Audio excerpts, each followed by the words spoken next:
नमस्कार, बहुत स्वागत है आप सभी लोगों का हमारे समृद्धि आईएएस के यूट्यूब चैनल पर। और बहुत से हमारे जो एलडी ग्रेड के बच्चे हैं उनका एक डिमांड था सर कि जिला प्रशासन में जिलाधिकारी की भूमिका पे थोड़ा सा क्वेश्चन करा दीजिए। तो चूंकि बहुत से बच्चों ने पर्सनली मैसेज किया था तो ये उनके लिए है, और जो भी हमारे एलडी ग्रेड के बच्चे हो या जीआईसी के बच्चे हो तो वो इसको देख सकते हैं। 8 अंकों का प्रश्न है। और आगे बढ़ने से पहले संस्थान जो है ये सब बैचेज चला रहा है, आप लोग को पता ही होगा। अभी तक आप लोगों ने ज्वाइन नहीं किया तो ज्वाइन करें। ये जीआईसी का है, इसमें हिस्ट्री और सिविक्स ऑप्शनल बैच चल रहे हैं। ये पीसीएस वाले बच्चों के लिए पेपर 5 से बैच स्टार्ट है। ये यूपी टीजीटी पीजीटी वाले बच्चों के लिए है। तो आप लोग जुड़े, इसका लाभ उठाएं। प्रश्न हमारा है कि जिला प्रशासन में जिलाधिकारी की भूमिका को क्या करना है, तो स्पष्ट करना है। तो आइए देखते हैं। आसान सा प्रश्न है और ऐसा नहीं कि आप लोग लिख नहीं पाएंगे, लेकिन जितने डायमेंशंस में अभी हम आपको दिखाएंगे उतने डायमेंशंस में जब आंसर राइटिंग करेंगे तब आप जो है टॉपर वाले लिस्ट में होंगे। तो आप भी देखें कि इसी अप्रोच के साथ आपको क्या है, मुख्य परीक्षा में आंसर राइटिंग करनी है। तो जिलाधिकारी जिले का सर्वोच्च प्रशासनिक अधिकारी होता है। यह जिले का प्रशासनिक, राजस्व, कानून व्यवस्था और विकास कार्यों का मुख्य संचालक होता है। मतलब जिले का सर्वोच्च अधिकारी जिलाधिकारी होता है, आप लोग बचपन से जानते हैं। और जो यूपीएससी वाले बच्चे हैं उनका एक सपना भी रहता है कि हम कलेक्टर बने। यह जिले का प्रशासनिक, फिर जो रेवेन्यू है इसका एक नाम कलेक्टर भी होता है। तो कलेक्टर ये कब होता है, जब राजस्व से संबंधित कार्यों का निर्वहन करता है। कानून व्यवस्था, वैसे तो कानून व्यवस्था के लिए कौन उत्तरदायी होता है जिले में, पुलिस अधीक्षक होता है, पुलिस होती है। लेकिन चूंकि जिले का सर्वोच्च अधिकारी होता है तो इसके अंतर्गत पुलिस अधीक्षक भी आते हैं, जिले की पुलिस भी आती है। और जो भी डेवलपमेंट के काम होते हैं जो मुख्य विकास अधिकारी के माध्यम से होता है तो उसका भी जो है ये क्या करता है, तो निर्देशन करता है, संचालन करवाता है। तो वही आप बता रहे हैं। मुख्यतः यह राज्य सरकार की नीतियों का जमीनी स्तर पर क्रियान्वयन करते हुए जनता व शासन के बीच क्या करता है, तो एक सेतु का काम करता है। मतलब आप ऐसे देखिए कि आप जिले में हैं और आपको अगर किसी चीज को लेके समस्या हुई तो आप जिलाधिकारी से मिल करके आप अपनी बात रखेंगे और जिलाधिकारी जो है आपकी बात शासन तक पहुंचाएगा। और डेवलपमेंट को लेकर के, तो प्रशासन को लेकर के, राजस्व को लेकर के, ये सारी नीतियों का तो वो संचालन करता ही करता है। कौन, जिलाधिकारी। तो आपके भूमिका की चीजें हो गई। और भूमिका में आपको ऐसे ही बताना है, ये नहीं कि जिला अधिकारी जिले का मुख्य अधिकारी होता है उसके बाद फिर जो है आप एक थोड़ा सा बताएं कि हम भूमिका में एक झलक दिखाएं कि हम क्या क्या बताने वाले हैं। जिलाधिकारी जिलाधिकारी क्यों पावरफुल है भाई, कहा जाता है ना कि देश में 3 ही पद है, पीएम सीएम डीएम। तो उसके बाद तो बाकी फिर क्या है, मतलब मजा तो उन्हीं 3 पदों में, और बाकी तो सब नौकरी है। जिला प्रशासन में जिलाधिकारी की भूमिका, तो सबसे पहले आप देखेंगे कि जिला मजिस्ट्रेट के रूप में, मतलब डिस्ट्रिक्ट मजिस्ट्रेट इसे कहा जाता है ना, तो वो उसकी जब इस भूमिका में जिलाधिकारी रहता है डिस्ट्रिक्ट मजिस्ट्रेट के रूप में, तो क्या करता है, तो जिले में शांति, सुरक्षा और कानून व्यवस्था बनाए रखना, पुलिस अधीक्षक के माध्यम से पुलिस बल का निर्देशन करना एवं जिला जेलों का निरीक्षण एवं नियंत्रण करना है। मतलब उस जिले में कुछ भी ऐसा नहीं है प्रशासन से संबंधित जो उससे छूटा हुआ हो। क्या है, देखिए आपको ऐसे लिखना, शांति सुरक्षा के लिए कानून व्यवस्था को देखता है, फिर पुलिस अधीक्षक के माध्यम से पुलिस बल का निर्देशन करता है, और फिर जो जिला में, हर जिला में जो जेल होती है तो उसकी भी निगरानी आप देखते होंगे, या जब आप इस पद पे जाएंगे, जो हमारे यूपीएससी या पीसीएस के बच्चे हैं, तो जब आप प्रमोट करके डीएम बनेंगे तो आप जो है जेलों का भी औचक निरीक्षण करेंगे। और वहां देखेंगे कि जेलर और डिप्टी जेलर महोदय कहीं ऐसा तो नहीं है कि भाई वहाँ बड़े बड़े अपराधी बंद होते हैं और उनको थोड़ी सी सुविधा देते हैं ये लोग अधिकारी, तो उसके बदले में खूब सारा ये पैसा पा जाते हैं। तो इसी सब चीज़ों को रोकने के लिए जिलाधिकारी जो है पुलिस अधीक्षक के साथ जो है औचक निरीक्षण करता है, और जिसके बैरक में जो चीज़ें पाई जाती हैं तो उनको तो पनिशमेंट मिलता ही है उस कैदी को, साथ ही साथ ये बैरक तक पहुंची कैसे? भाई जेल तो सेंसिटिव क्षेत्र है ना, और इतना चेकिंग के बाद अगर वहां चीजें पहुंच रही हैं तो कहीं ना कहीं ये जेल कर्मियों की मिली भगत से चीजें हो रही हैं, तो उन्हें भी जो है वो दंडित किया जाता है। तो समझ गए कि जिला मजिस्ट्रेट के रूप में डीएम की क्या भूमिका होती है, डिस्ट्रिक्ट मजिस्ट्रेट। अब जिला कलेक्टर के रूप में, मतलब यही जो जिलाधिकारी है, जब कलेक्टर की भूमिका में आता है तो क्या करता है, तो राजस्व प्रशासन को देखता है। क्योंकि आप लोग जान ही रहे होंगे, राज्य का अश्व कौन होता है? राजस्व होता है। सबके मूल में पैसा है, यदि पैसा नहीं है तो कोई भी व्यवस्था संचालित नहीं हो सकती। और जो राज्य सरकार तक पैसा पहुंचता है, जो भी चीजें राजस्व संबंधी चीजें होती हैं, तो जिले में उसका सबसे बड़ा बॉस कौन होता है? वो जिलाधिकारी ही होता है, कलेक्टर के रूप में।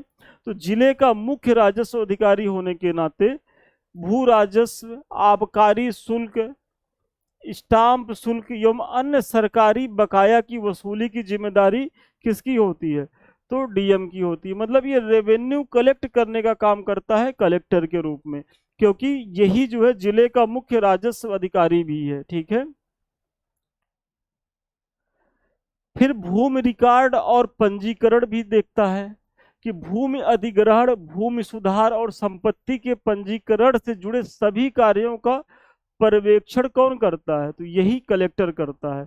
तो जब कलेक्टर की भूमिका में होता है तो ये दो काम करता है, एक तो राजस्व संग्रहित करता है, रेवेन्यू कलेक्ट करता है, और दूसरा जो है जो भूमि रिकॉर्ड्स होते हैं उनको जो है मेंटेन करने का काम भी किसके द्वारा कराया जाता है? तो डीएम सॉरी कलेक्टर के द्वारा कराया जाता है। फिर अगला आप देखेंगे कि यह मुख्य विकास अधिकारी के रूप में काम करता है।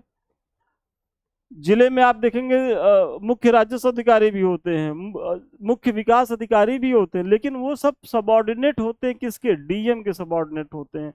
तो जब ये डेवलपमेंट के क्षेत्र में आता है तो क्या करता है? विकास योजनाओं के क्रियान्वयन में इसकी भूमिका हो जाती है, क्योंकि भाई मुख्य विकास अधिकारी डेवलपमेंट ही तो देखेगा।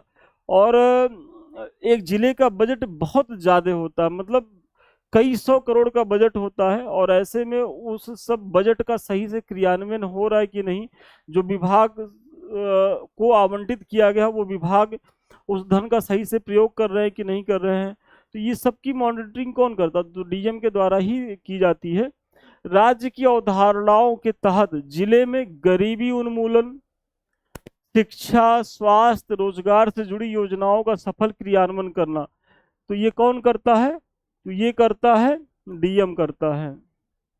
कि मतलब जो भी डेवलपमेंट से संबंधित काम है, चाहे हेल्थ के क्षेत्र में, चाहे एजुकेशन के क्षेत्र में, चाहे पीडब्ल्यूडी मतलब लोक निर्माण विभाग के क्षेत्र में, तो ये सारा जो पर्यवेक्षण निर्देशन कौन करता है? यही करते हैं, डिस्ट्रिक्ट मजिस्ट्रेट करते हैं। फिर जिला आपदा प्रबंधन के मुखिया के रूप में, मैंने आपसे शायद चर्चा करी थी, या पीसीएस बैच में जब मैं क्लास ले रहा था आपदा प्रबंधन को, तो मैंने पढ़ाया था कि जो आपदा प्रबंधन प्राधिकरण का जो गठन हुआ था, तो केंद्रीय स्तर पे कौन है? उसकी अध्यक्षता करता है प्रधानमंत्री। स्टेट स्तर पे कौन करता है? राज्य का मुख्यमंत्री। और जिले स्तर पर जो है उसका प्रबंधन कौन करता है? तो वो जिलाधिकारी करता है। तो जिलाधिकारी की एक भूमिका ये भी होती है कि वो आपदा प्रबंधन प्राधिकरण का जिले स्तर का जो है वो अध्यक्ष होता है। जिले में संकटकालीन स्थिति, जैसे बाढ़ आ गया, सूखा आ गया, महामारी या भूकंप जैसी प्राकृतिक मानव निर्मित आपदाओं के समय राहत एवं बचाव कार्यों का नेतृत्व करना किसकी जिम्मेदारी है? तो ये भी जिलाधिकारी की ही जिम्मेदारी है। जैसे इस बार एल नीनो का प्रभाव जाते हैं तो बाढ़ की समस्या तो नहीं लग रही है, लेकिन जो बिहार के क्षेत्र हैं, हमारे पूर्वांचल का जो एरिया है, तो बहुत सारे क्षेत्र ऐसे जो बाढ़ग्रस्त होते हैं। तो जो बाढ़ग्रस्त जिले होते हैं तो डीएम जो है वो जुलाई में चूंकि मानसून सक्रिय हो जाता है, तो वो मई से ही जो है वो बांधों का निरीक्षण करते हैं, निर्देशन देते हैं। फिर अगर उनको कहीं लगता है कि उसके मरम्मत की जरूरत है तो वो भी करवाते, ताकि जो है जनता बाढ़ की चपेट में ना आए। और खुदा न खास्ता अगर जनता बाढ़ की चपेट में आ जाती है तो वहाँ जो भी राहत सामग्रियाँ पहुँचाई जा रही हैं, उनके चिकित्सा के लिए, उनके रहने की व्यवस्था, ये सारा जो है प्रबंधन जिलाधिकारी के माध्यम से ही होता है। तो ये 4-5 काम है। जनरली आप लोग क्या करते होंगे कि डिस्ट्रिक्ट मजिस्ट्रेट जिले का सर्वोच्च अधिकारी है, तो जब आप इस पे प्रैक्टिस करके नहीं जाएंगे तो आपको जो है वहाँ पॉइंट याद नहीं आएंगे। अब इससे तो हो गया कि भाई वो कलेक्टर के रूप में भी काम करता है, डिस्ट्रिक्ट मजिस्ट्रेट के रूप में भी काम करता है, फिर वो काम करता है आपदा प्रबंधन का जिला स्तर पे अध्यक्षता के रूप में, फिर इसका एक काम निर्वाचन के समय में भी होता है, अभी आगे आपको कराते हैं। जिला निर्वाचन अधिकारी के रूप में ये कार्य करता है कि जब चुनाव होते हैं, चाहे वो राज्यसभा का चुनाव हो, मतलब राज्य विधानसभाओं का, या लोकसभा का चुनाव हो, या फिर पंचायतों का चुनाव हो, तो ऐसे समय में ये जिला निर्वाचन अधिकारी की भूमिका में होता है। कौन? जिलाधिकारी होता है। जिले में लोकसभा, विधानसभा और स्थानीय निकायों के निष्पक्ष चुनाव संपन्न कराने के लिए मुख्य निर्वाचन अधिकारी के रूप में कार्य करता है। तो जिला में मुख्य निर्वाचन अधिकारी कौन होता है? जिलाधिकारी होता है। तो जिलाधिकारी के इतने काम होते हैं जिले स्तर पे।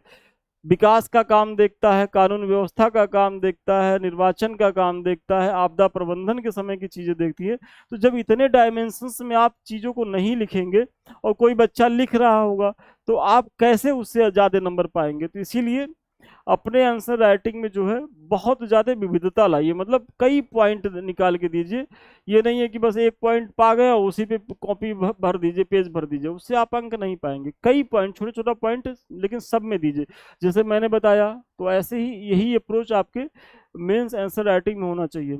एक वीडियो हम बनाएंगे, बच्चों की डिमांड है कि जिस प्रश्न को सर आए ही ना उसको कैसे टेकल करना है, क्योंकि छोड़ के तो आना नहीं है। तो अभी आप लोग पढ़ाई पे फोकस करें। वो आपके परीक्षा के 2-3 दिन पहले उस पर बना दिया जाएगा कि अगर कोई प्रश्न नहीं आ रहा है तो उसको कैसे मैनेज किया जाएगा। मैंने कमेंट पढ़ लिया है, वो आप लोग की चीज़ों को वो कराई जाएंगी।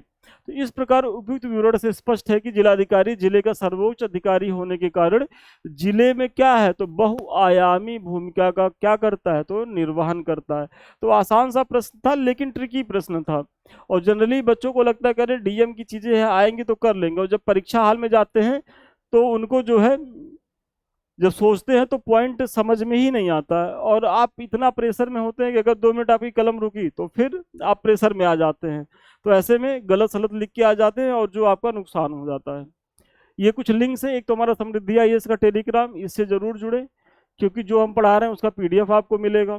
दूसरे ये चैनल है, एक तो समृद्धि आईएएस जिससे अभी हम आप रूबरू हैं, और संदीप मिश्रा ऑफिशियल। तो ये दोनों यूट्यूब के चैनल हैं और दोनों ही आपकी तैयारी के लिए बेहद फ्रूटफुल है। तो अभी तक आप लोगों ने इन्हें सब्सक्राइब नहीं किया तो सब्सक्राइब करें। वीडियो अच्छा लग रहा होगा तो लाइक कमेंट शेयर जरूर करें, और इतनी तो उम्मीद हम कर सकते हैं। और सबसे अंत में, आप हमारे किसी बैच से जुड़ना चाहते हैं तो 7303307507 पे संपर्क कर सकते हैं। तो ठीक है, आज के लिए इतना ही। पुनः मिलते हैं नए वीडियो में नए क्लास के साथ। तब तक के लिए धन्यवाद। बहुत शुभकामनाएं आपको।